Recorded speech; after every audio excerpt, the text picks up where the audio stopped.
probably straining to keep the back straight, and we keep collapsing like this, and we're constantly straining to have the back straight. So if that's the case, more cushions until your back is naturally straight. We don't want to be straining to keep the back straight. So just add more cushions. Now, some people have knee problems, so they find that sitting cross-legged is just painful in the knees. So then, of course, we can use what's called a meditation stool, where you tuck your legs underneath instead of sitting cross-legged. So you might, if you have knee problems, you might like to, if you can find a meditation stool, try that and see if that helps. Of course, another option is to sit in a chair. Sometimes people just find it painful anyway sitting down. They prefer to sit in a chair, that's fine. Of course, most chairs are not really designed for meditation. Many chairs, when you sit in them, you sort of end up slouching in them. So you may find that in chairs, you may need to have a small cushion below at the bottom of your lower back to keep the back straight so you're not collapsing in the chair. And then your feet flat on the floor, of course, if you're sitting in the chair. Some people find that even sitting in a chair, they've got back problems and it's difficult. Then another option, which we're going to be, of course, looking at in this retreat, is what's called the Shavasana posture from yoga. Lying flat on your back, your feet a little bit apart, your arms a bit away from the body, your palms facing upwards. So this posture is very good if you have knee and back problems and you find sitting cross-legged or even a chair is very painful. This is also good, of course, if you're very tired and you want to meditate but you can't physically sit upright, or maybe you're sick as well. So this can be a posture for meditation. And also, it can be a posture, we can use this as a sort of transition to sleep, and I'll explain a little bit more about that shortly. So that's what to do with the legs. Again, the back to be straight, so if we're straining to keep it straight, you'll probably need to add more cushion so that it's naturally straight. What to do with the arms? In the Tibetan Buddhist tradition, the recommendation is to have the right palm in the left, thumbs touching, resting in your lap. And that's symbolizing the two main wings of practice of wisdom and compassion, and the thumbs touching is symbolizing to practice them together, resting in your lap. If you find that uncomfortable, of course, you can just put your hands on your knees. That's also okay. The head position should be such that when you're looking straight ahead, you're actually looking in a slightly downward angle. If it's too low, you'll get very drowsy. Too high, you may get agitated. So adjust the head position, and of course keeping the mouth and face very relaxed. So that's a few things about the body posture. Any questions about posture? Anything anyone would like to ask about posture? So in preparing the body, again, back straight, body relaxed. And the other thing in terms of preparing the body is then, during the meditation, to keep the body as still as possible. Because often what we do now is if we notice any little itch or scratch, we sort of keep doing this, you know. And of course, if we do that in meditation, that's a distraction. So we want to resist the temptation just to keep constantly be itching, moving, and so forth. So try and keep the body as still as possible. If, of course, you've got a strong pain in the knee, you may need to adjust your posture. But try to avoid little movements, just little itches and scratches, because it's just distraction. So that's preparing the body. Preparing speech. Speech here means not verbal, but mental chit-chat. And in particular, sometimes we come into meditation with a lot of chit-chat, particularly negative chit-chat. So we may have a lot of negativity in our mind coming into a meditation. Very difficult to shift from that to a positive motivation. So if we come particularly into meditation with sort of a lot of negativity in our mind, it's very helpful to do a little breathing exercise at the beginning of the meditation. Because by focusing on a breathing exercise, we are shifting from focusing on that negativity to the breath. We can let go of that negativity and then bring the mind into a more neutral state. And then from that state, we can then develop a positive motivation.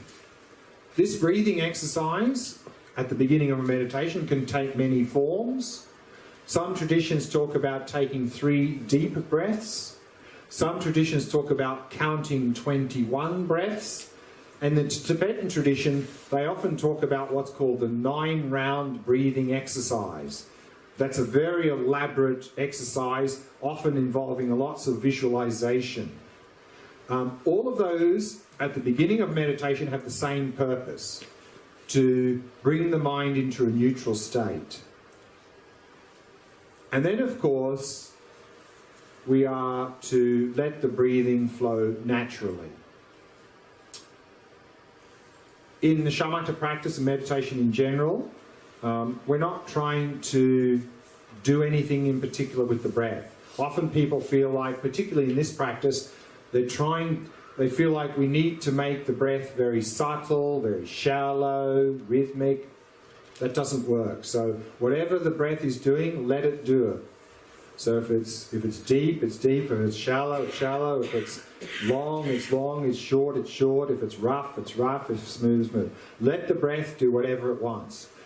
Do not try to force the breath or control the breath in this practice. Because usually what happens is we do that, and what we're trying to do is we're trying to make it more and more subtle, and then at some point in the meditation we go, because we're not breathing enough. So that's a sure sign we're trying to control the breath. So just let the breathing do whatever it wants, it'll sort itself out. And then preparing the mind, of course, is to bring the mind into the present moment and set a good motivation. Because often we live in the past and the future.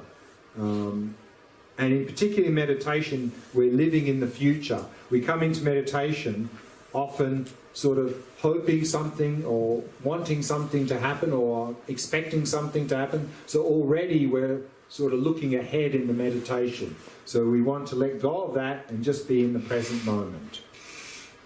So this is preparing body, speech and mind. So what I'd like to do now is a short meditation of simply going through these 3 points of preparing body, speech and mind, and then setting a good motivation.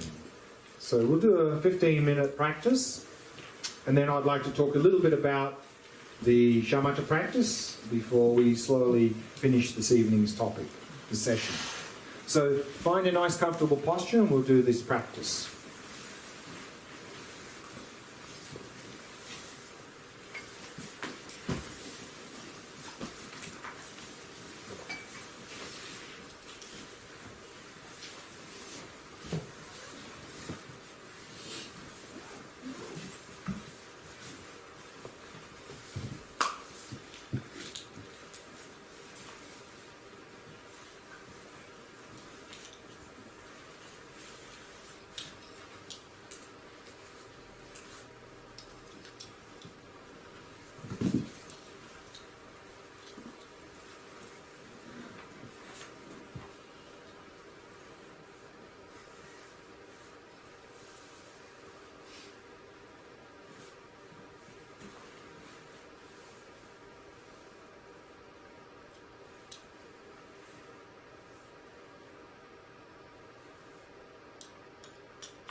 Allowing your awareness to descend into the body and simply become aware of sensations throughout the body.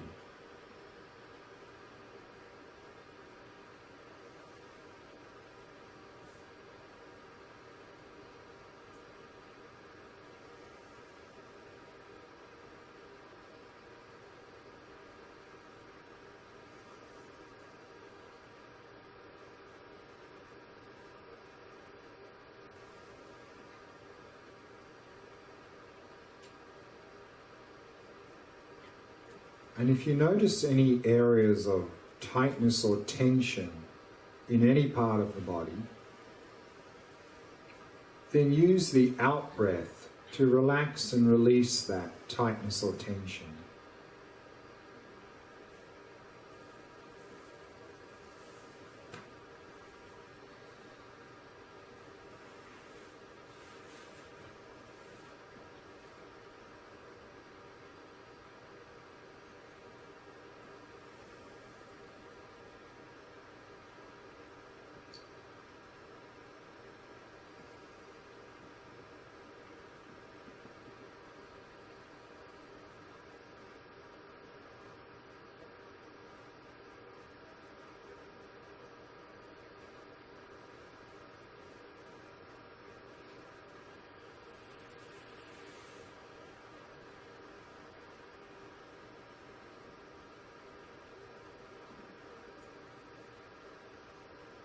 And relaxing more deeply with each out-breath.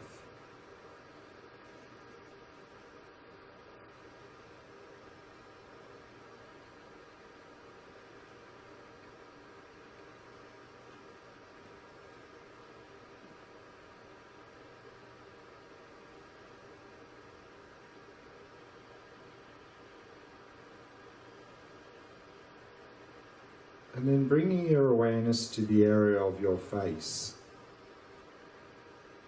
And soften and relax all the muscles in your face.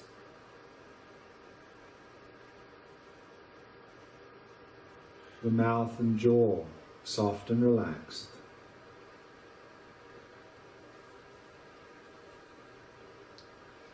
And all the muscles around the eyes, soft and relaxed.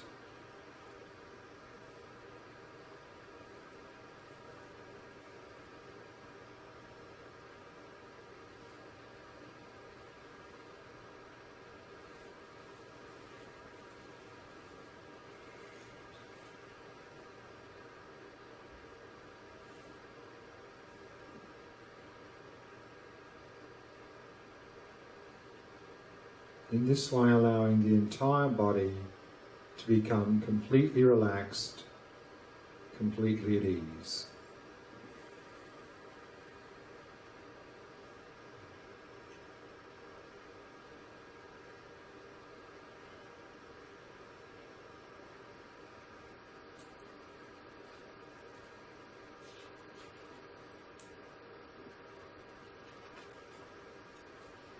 And then we can take 3 slow, deep breaths, maintaining awareness of sensations throughout the body as you breathe.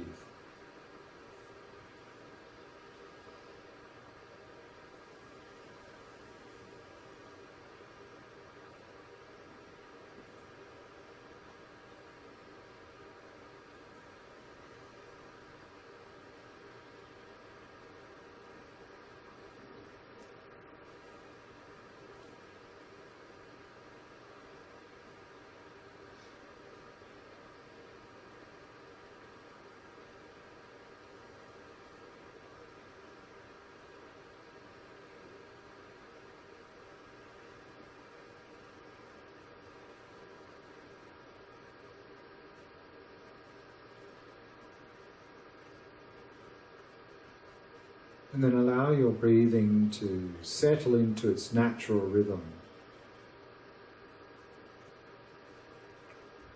Not trying to control or regulate the breath in any way.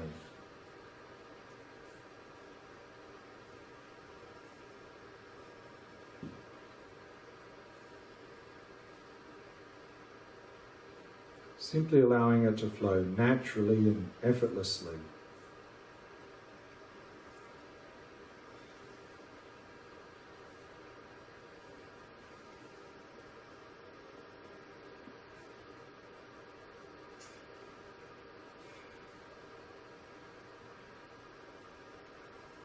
And then give yourself permission to let go of any hopes or fears, worries or concerns about the past or the future.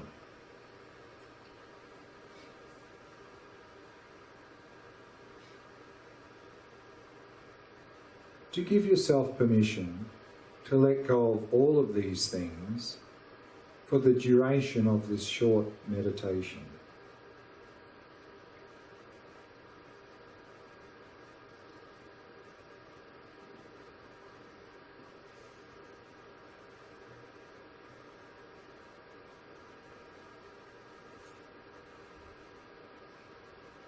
And then simply allow the mind to come to rest in the present moment.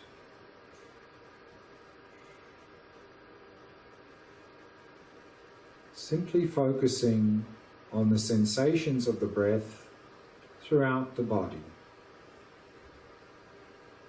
Wherever you most easily notice any sensations associated with the breathing.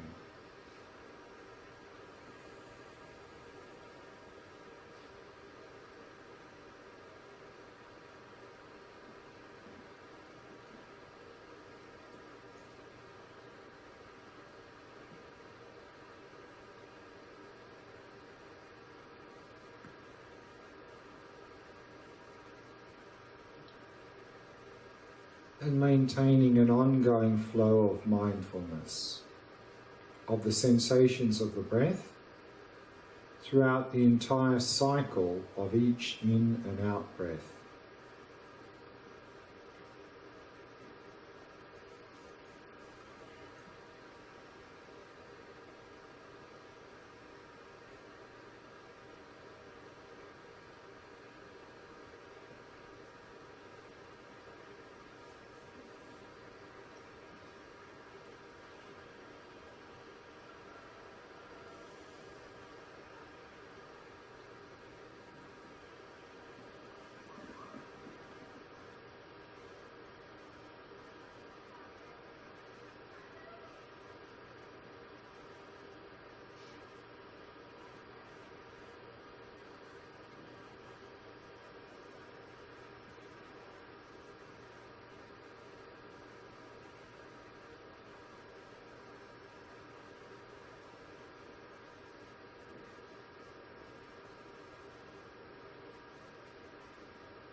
Now, if you get distracted from the breath,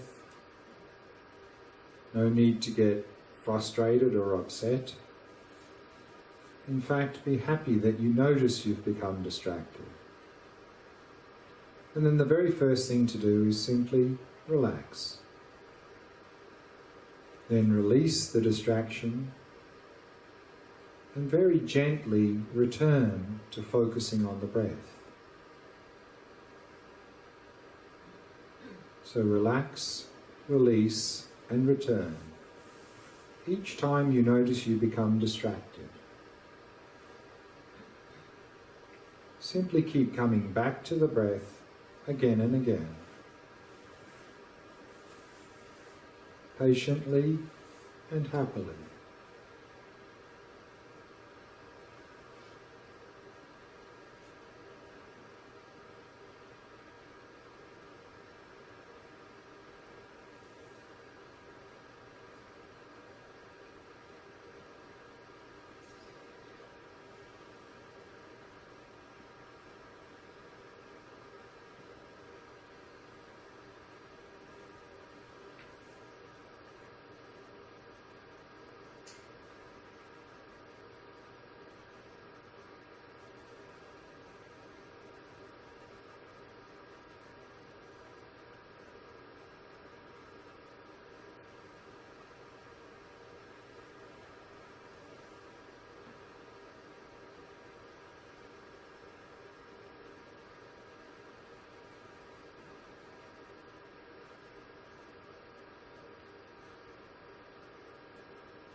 And now think about your motivation for coming here to this retreat.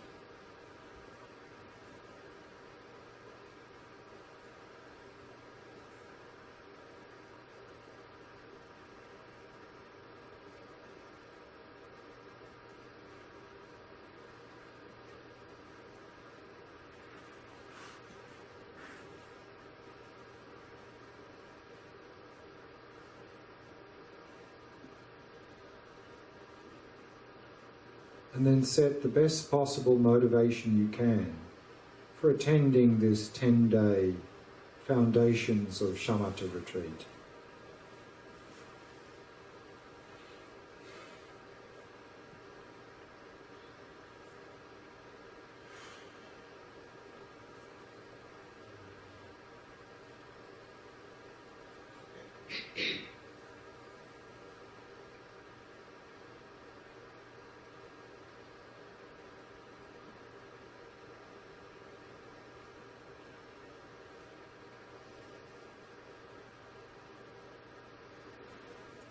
And then try to expand your motivation out to include others.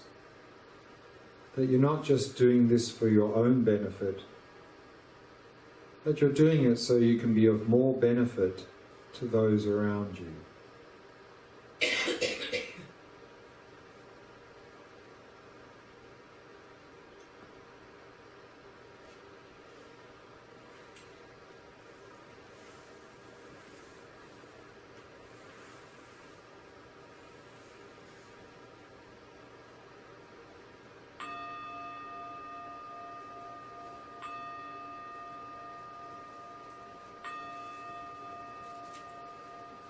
We can bring the meditation to a close.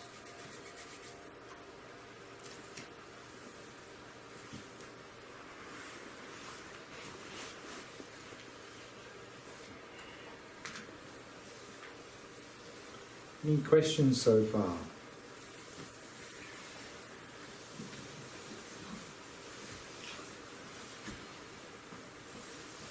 Just two things I'd like to briefly touch on before we finish this evening.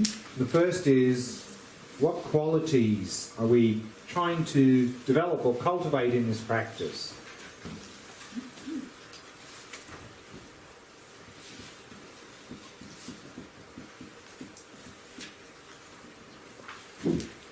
And usually in the meditation texts here, two qualities are mentioned.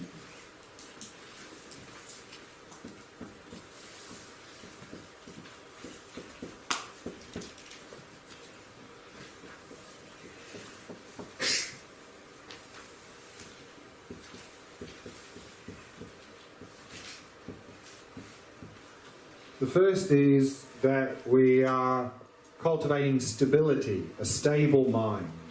In other words, we want to be able to focus on an object without becoming distracted. So that's the fault we're trying to overcome, distraction. Developing stability, to be able to focus without distraction. But also, of course, we want to be able to focus on that object in a very clear way.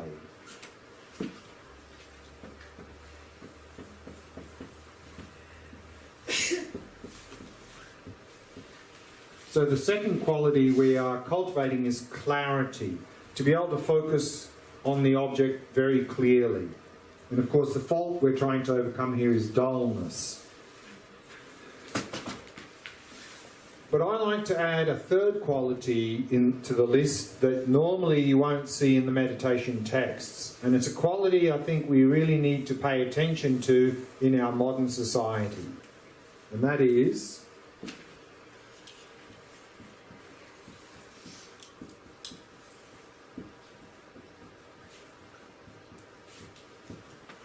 relaxation.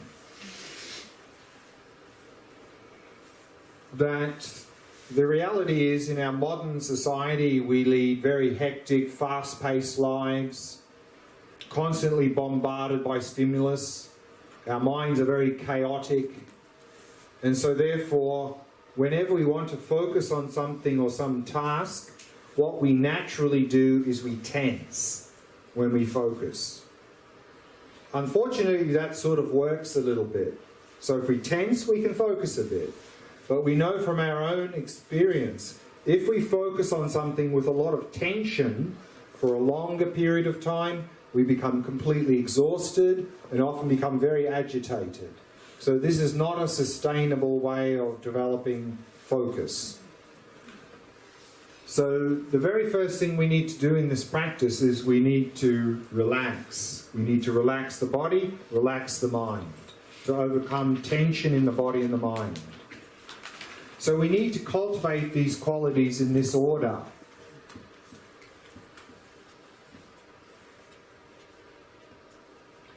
At first, we emphasize simply relaxation. Relax the body, relax the mind. Keep relaxing, relaxing, relaxing. With a more relaxed body and mind, then we can improve stability. We can work on overcoming distraction. Then, with a more stable mind, we can work on improving clarity of attention. So we cultivate these in this order. And I can't overemphasize this enough. And I know from personal experience that we have such a strong habit of just tensing whenever we focus. So in these 10 days, just work on relaxing, relaxing, relaxing, relaxing. If all that you achieve at the end of 10 days is you a little bit more relaxed in your body and mind, very good, success.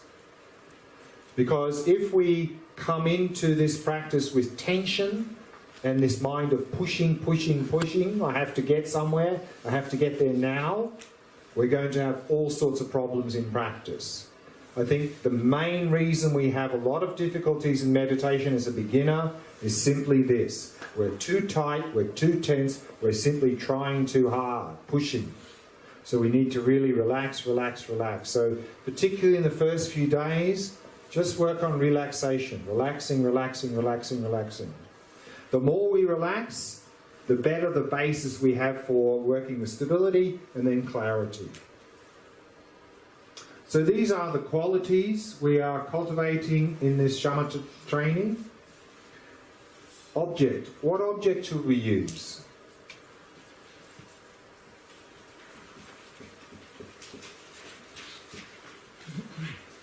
And the general recommendation is use the object that works best for you. And having said that, in most Buddhist traditions, the object that is most emphasized in this practice is